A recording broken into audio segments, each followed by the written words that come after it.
about 30 years ago, I was living in Slidell, Louisiana, and in the edge of New Orleans, he opened up a health club, sold everybody in town that he could a lifetime membership, closed it up over the weekend, moved all the equipment out, and left town. 2 years later, he did the same damn thing in the same location.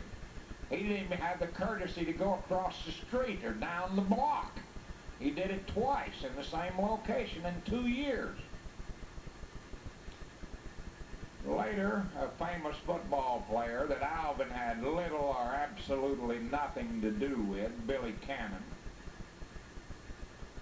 Billy Cannon was a great football player, and he was a weightlifter, trained with weights.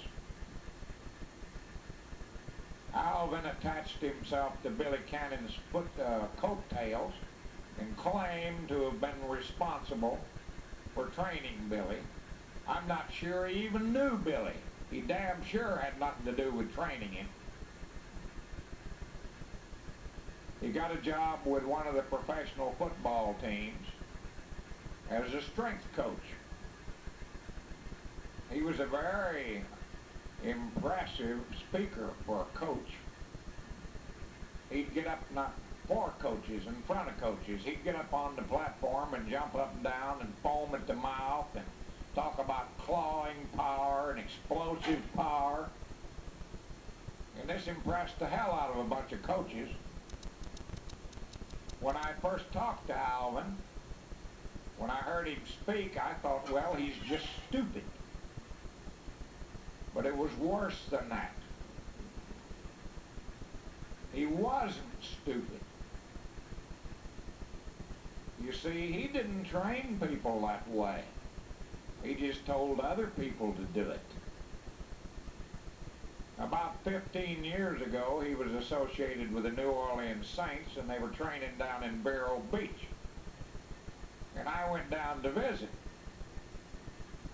And he took a 280-pound, 6'7" lineman, set him in a leg extension machine, gave him about 40 pounds of resistance when he needed about 300, had him do about 5 or 6 very slow, very easy, very light repetitions.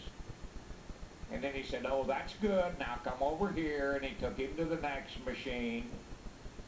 And he took him through the entire workout in that manner. He might as well not have bothered. All Alvin was worried about was not hurting anybody and losing his job. No way was he dumb enough to train anybody explosively. He knew better. And yet he told everybody else to do that. And thousands of them have been dumb enough to believe him. So that wasn't stupidity. That was worse. But he wasn't dumb enough to do it himself. He knew better. Unfortunately, when strength training started to be accepted by coaches, they looked around for people with big muscles, hired them and put them in the job, assuming they knew what they were talking about. Boy, was that a mistake.